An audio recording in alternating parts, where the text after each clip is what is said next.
Hey everybody, my name is Jonathan. I'm 17. I had Hodgkin's lymphoma and I go to Hilltop High School.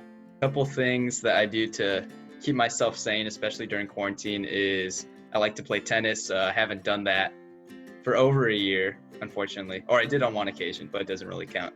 I like to cook. I enjoy cooking. I really like music, so I play guitar and I play piano.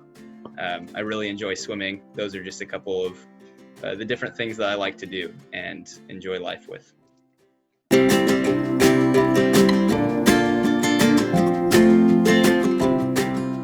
I was really impressed with how the camp kind of acclimated and adapted so quickly. I automatically assumed they just wouldn't have camp. They would just skip it to next year.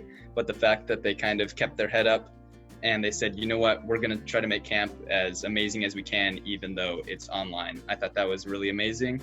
And one of the things I was initially very impressed with was the amount of counselors that were involved, the high counselor to camper ratio, and the attitude that all the counselors had was really amazing and spectacular to see.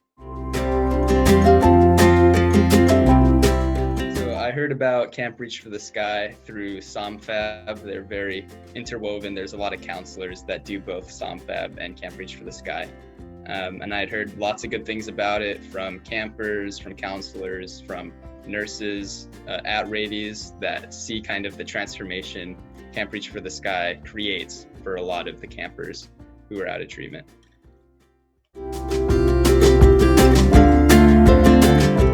For me personally with camp is, as I said earlier, is seeing the attitude that the counselors have, the constant positivity and the constant mission of just being a bit of a bright light in these campers' lives. It's really encouraging to see that kind of humanity and love in today's climate.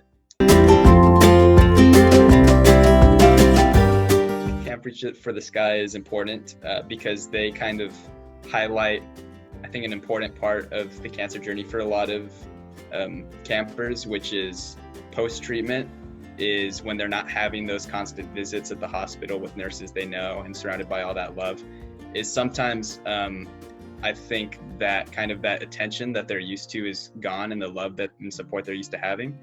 And I think that's one of the great things about Camp Reach for the Sky is it's an outlet for these post-cancer survivors as a way to kind of still enjoy life and be surrounded by people who've gone through similar things. So I think that's one of the really awesome things about camp.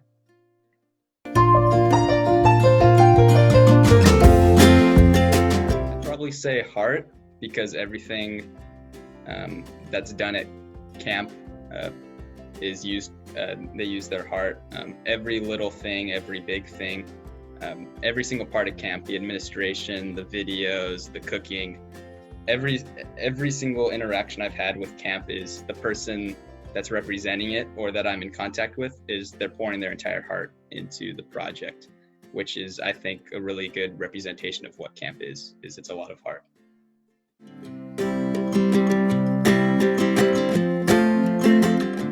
I think people should choose oncology in kids because it's an amazing deal.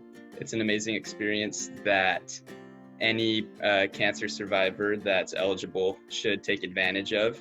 It's a wonderful group of people, wonderful campers, wonderful counselors, wonderful administrators, everyone who's involved. And it can really be a good outlet just to get in contact with these kinds of people who are very active in the cancer community.